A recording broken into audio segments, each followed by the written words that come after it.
Periyar tiger റിസർവിന്റെ ഉള്ളിലുള്ള ഒരു ദേവീക്ഷേത്രം. വർഷത്തിലൊരിക്കൽ മാത്രം തുറക്കുന്ന ക്ഷേത്രമാണ് ഇത്. ഒരു ജനതയുടെ ഒരു മഹോത്സവം, മലയറിയ സമുദായത്തിൽപ്പെട്ട ഒരു നാടിൻ്റെ ഒരു ജനതയുടെ ഒരു മഹോത്സവമാണ്.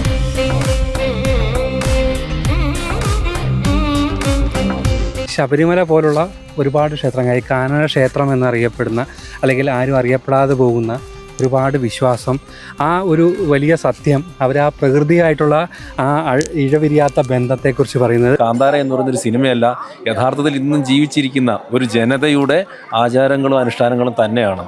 അപ്പോൾ ഇത് പുറം ലോകം ഒന്ന് അറിയേണ്ട ആവശ്യം കൂടിയുണ്ട്. കാരണം പണ്ട് കാലത്ത് എങ്ങനെയായിരുന്നു നമ്മുടെ ജീവിതം, എങ്ങനെയായിരുന്നു നമ്മൾ ആരാധന നടത്തിയിരുന്നത്, എങ്ങനെയാണ് പ്രകൃതിയെ നമ്മുടെ സത്യത്തിൽ മനസ്സിലേക്ക് ആവാഹിച്ചുകൊണ്ടാണ്. കാരണം നമ്മുടെ ഓരോ നടപ്പിലും നമ്മുടെ ജീവിതത്തിലും എല്ലാം ഇതുണ്ടായിരുന്നു. കാരണം ഒരു വനത്തിനുള്ളിൽ താമസിക്കുമ്പോൾ പലപ്പോഴും വീട്ടിലെ പുരുഷന്മാർ വനവിഭവങ്ങൾ ശേഖരിക്കാൻ ഉൾക്കാട്ടിലോട്ട് പോകും, തേനൊക്കെ ശേഖരിക്കാൻ ഉൾക്കാട്ടിലോട്ട് പോകും, നായാട്ടിന് പോകും. വീട്ടിലെ സ്ത്രീകൾ മാത്രമാണ് വീടുകളിൽ. ആ ഒരു കറണ്ട് പോലും ഇല്ലാത്ത ഉൾവനത്തിലെ വീടുകളിൽ അല്ലെങ്കിൽ കുടിലുകളിൽ നമ്മുടെ അമ്മമാർ ഇരുന്ന ആ സമയത്ത്, കയ്യിൽ വാക്കത്തിയേക്കാട്ട് ഇരുന്ന സമയത്ത് അവരുടെ ശക്തിയും ഊർജ്ജമെന്ന് പറയുന്ന ഇത്തരം വിശ്വാസങ്ങളായിരുന്നു. അപ്പോൾ ആ വിശ്വാസങ്ങളെ ഇപ്പോഴും മുറുകെ പിടിക്കുന്നു. അതിങ്ങനെ തുടർന്നുകൊണ്ട് പോകുന്നത് കാണുന്നൊരു വലിയ സന്തോഷം.